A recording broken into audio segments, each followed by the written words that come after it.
Hello, everyone, and welcome to English Pod. My name is Marco. My name is Catherine, and today we're bringing you another elementary level lesson as a part of our interview series. That's right. This is part 2 of the interview series. In the last part, we talked about, a brief introduction when you arrive to a job interview. But on this occasion, we're going to talk a little bit about yourself and your life. That's right. So this is the most personal part, I think, of an interview. Let's take a listen to today's dialogue, and we'll be back in a moment to talk more about the things that you've heard.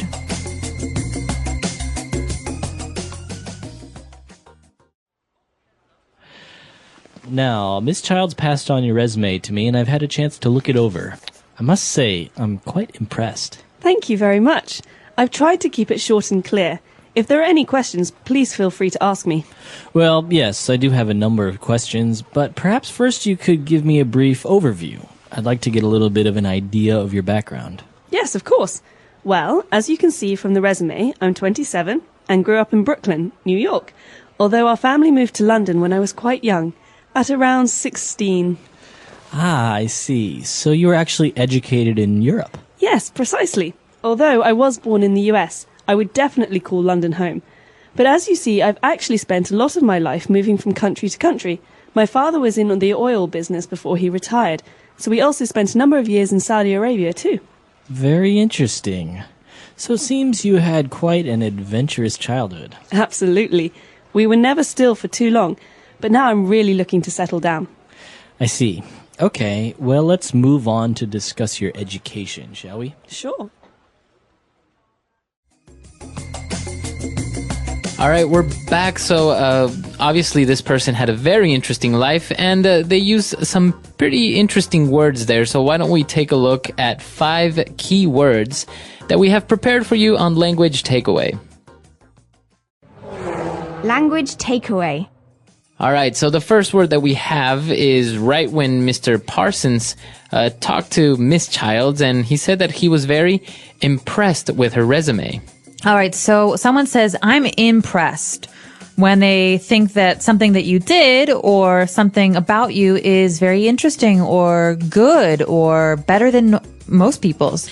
That's right. So you're kind of amazed. You're kind of, you're like, wow, right? And so this is an adjective. I am impressed. That's right. So teachers sometimes say this. Maybe when you do really, really, really well on a test, they say, hey, Marco, I'm really impressed. You got 99%. Parents say this to friends, family. So basically, this is a way to say, good job. Wow. Right, and there's also a verb. So this is the adjective, to be impressed, and the verb form would be to impress someone. So that's obviously, if you impress your teacher by studying, your teacher will be impressed. That's right. And following that, Mr. Parson has some questions about Miss Child's background. That's right. He asked her for a brief overview of her background. So we have 2 interesting words there. An overview. What is an overview? An overview is like a summary. It's basically a way to ask for someone to give you a lot of information in very few words. That's right. So you don't really want too much details. You don't want somebody to tell you their life in detail. You just want a brief summary. Right. So not, I was born on August 11th in 1979 and I was, and then I went into this. No, this is basic, simple, this is where I'm from. This is where I went to school, the end. And well, he wanted a brief overview of her background. What exactly is her background? Well, think about the word back. Okay. That means behind. Or in this case, background is your personal history. So you could ask someone, what's your background? It means, where are you from? Or, what have you been doing up to now in your life? That's right. And precisely when he asked her about her background, now she's starting to talk about her life. In general terms, as we said, it's an overview. So she said that she's 27 and she's from Brooklyn, etc. So she starts giving very general information about herself and her life. Exactly. So when she starts to do this, Mr. Parson has more specific questions about her life because he wants to know details. So he asks her then where she was educated. So this phrase, to be educated, is very important. That's right. So he's asking her, you studied in Europe. That's right. To be educated means to have someone teach you or to go to school somewhere. So, for example, I was educated in America. Where were you educated, Marco? I was educated in Chile. Wow. So you've been educated in a number of different places, right? At home and in a different country. Right. But you can also specify the university name, right? For example, I was educated at Harvard. Can you say that? You can. Or I was educated at a number of different schools. So you can say, I studied or I was educated.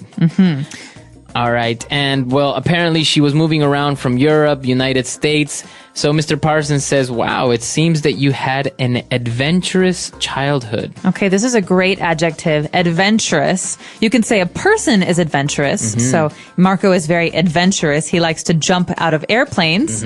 But you can also say that an experience is adventurous, like moving around a lot as a child. Right. So I guess adventurous can go hand in hand with exciting or very interesting, full of emotion. That's right. Okay. Adventure, adventurous. So a person can be adventurous, and we actually had a lesson about this when we describe personalities. You can say someone is adventurous. Exactly. All right, very good. So 5 key words that we just took a look at. Why don't we go back, listen to the dialogue again, and we'll be back to talk a little bit more on Fluency Builder.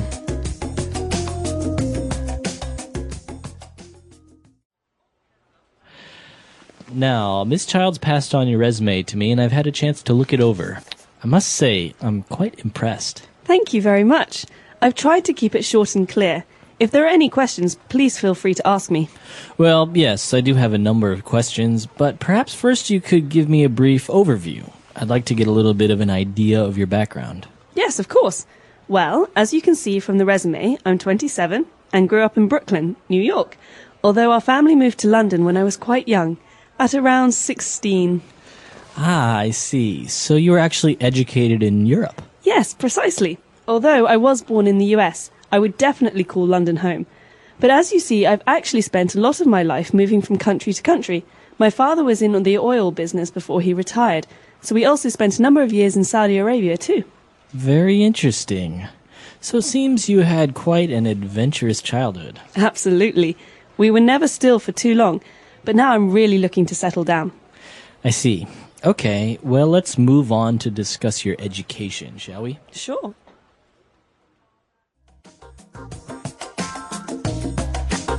All right, we're back. So we have 4 phrases for you on Fluency Builder prepared, and let's start on with the first one. Fluency Builder. Okay, so at the very beginning, Mr. Parsons is continuing what he was saying in our first part. So Mr. Parsons is talking about Rebecca's resume, and he says, the secretary, she passed it on to me. So this verb, to pass on, this is really important. What does this mean? Well, the secretary, Miss Childs, passed on Rebecca's resume. That basically means Miss Childs received it, and she didn't keep it. She passed it on, or she gave it to another person, in this case, Mr. Parsons. Okay, so this shows that something doesn't stay with one person, like you said, Marco, but it moves from one person to another person. So, for example, my mother told me to pass this message on to you. The message is not for me, it's for you. I think also with physical traits, like maybe if your mother had green eyes, you can maybe say, my mom passed on her eye color onto me. That's right. So you got it from her. All right. So that's what happened with the resume. And he said, well, she passed it on, and I've had the chance to look it over. Okay. So think about this as a chunk, as a group of words that we use together. To look something over, we can say, hey, Marco, when you have a minute, can you look this over for me? Okay. So that means to examine or to take a look. Take a look at, that's right. So to look something over or to look it over. All right, so basically to examine, maybe in close detail, right? You actually take the time to read it. That's right. Okay.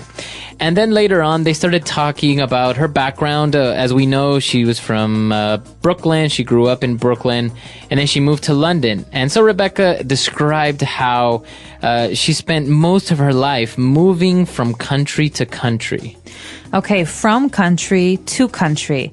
This means that she moved to many different countries. Okay, so if I live in America all my life, I never moved from country to country. You can say this about many different things, from place to place, from town to town. It means that you go from one place to another.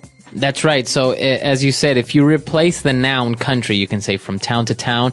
You can even say from house to house. I went from house to house asking for money. That's right. So from to Exactly. So from something to something. And for our final phrase, she was talking about how she's moved around so much that she's actually ready to settle down. Okay, to settle down. This is a really important phrase, and I think it's something a lot of people do when they're maybe in their 30s or 40s. They don't want to move anymore. So to settle down means to stay in one place. Exactly. So you stay in one place. And it can have a lot of different meanings as well. For example, to get married, many people say that's settling down. It means you want to stay in one place and have a family. Or to buy a house, because it means that you will live there for a long time. Exactly. So to settle down. So a lot of interesting phrases there, a lot of words, and this is, as we said, part 2 of our series. So I think it would be worthy for us to listen to this dialogue one last time, and we'll be back to talk a little bit more.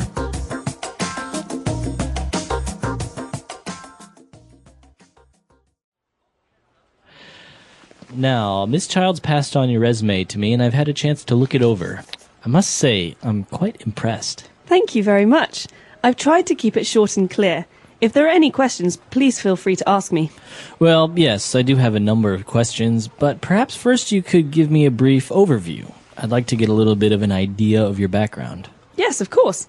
Well, as you can see from the resume, I'm 27 and grew up in Brooklyn, New York, although our family moved to London when I was quite young, at around 16.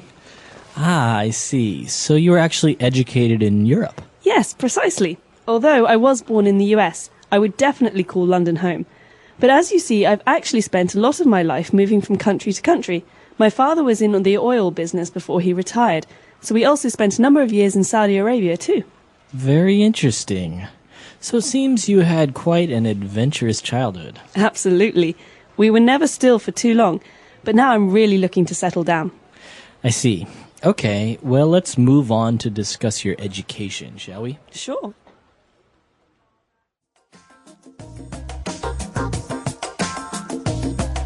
All right, we're back. So this is part 2 of a 10-part series of the interviews. Now, we just talked about the background, and I think there are different ways of talking about your background, right? This is maybe your personal background. That's right. So you can talk about your personal history, your personal background, where you were born, where you were educated, where you grew up.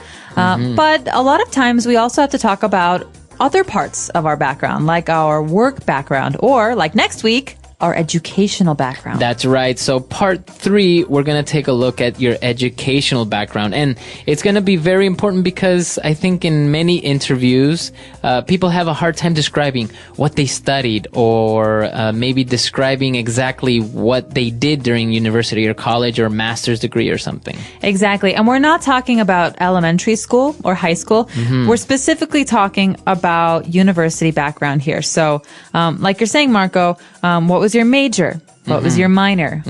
What was your area of study? These are great, great, great phrases that are very important for an interview.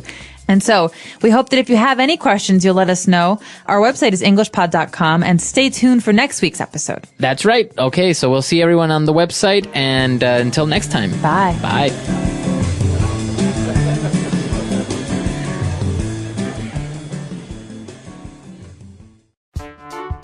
The English Pod Audio Review. Listen to the meaning, then say the vocabulary word. Cause someone to feel admiration. Impress. A general description. A brief overview. To calm down. Settle down. Hand in. Pass on.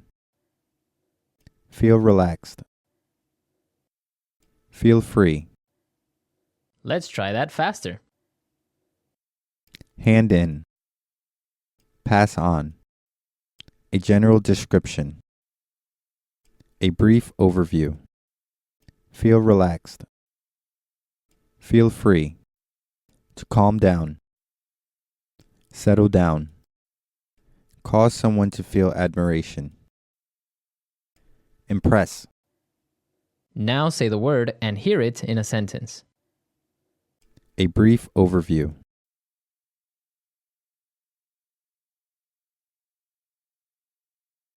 George, would you give us a brief overview of what the marketing team has been working on this week? A brief overview.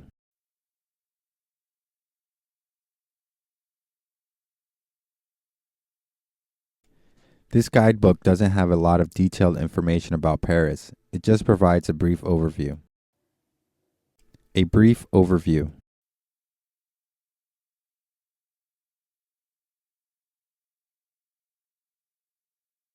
Before we talk about the specific job description, let me give you a brief overview of what we do here at ABC Corporation. Impress.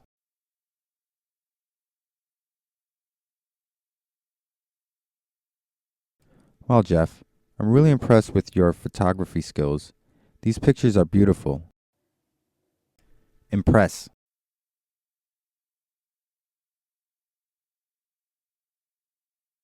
On my first trip to Hong Kong, I was really impressed with the efficiency of the subway system. Impress.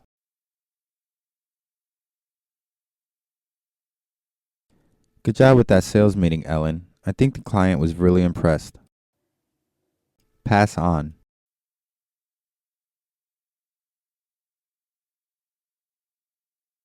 We're all going to the Sichuan restaurant for lunch. Pass it on. We want to have a large group. Pass on.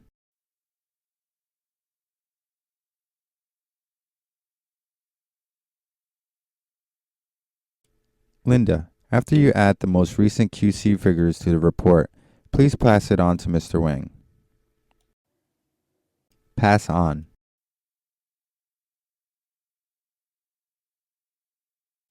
Thanks for your feedback. I'll pass your suggestions on to the design team. Feel free. Excuse me, may I use your bathroom? Oh, please, feel free. Feel free. Welcome to our art gallery. Feel free to look around. Feel free.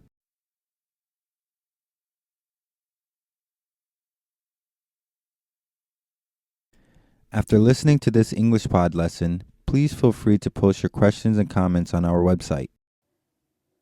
Settle down. Children, settle down, please. It's time to begin class. Settle down.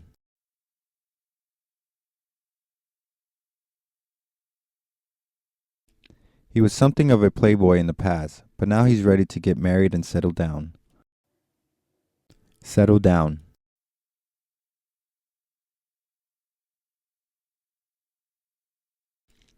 After living in the city so long, I'd really like to settle down in a small town.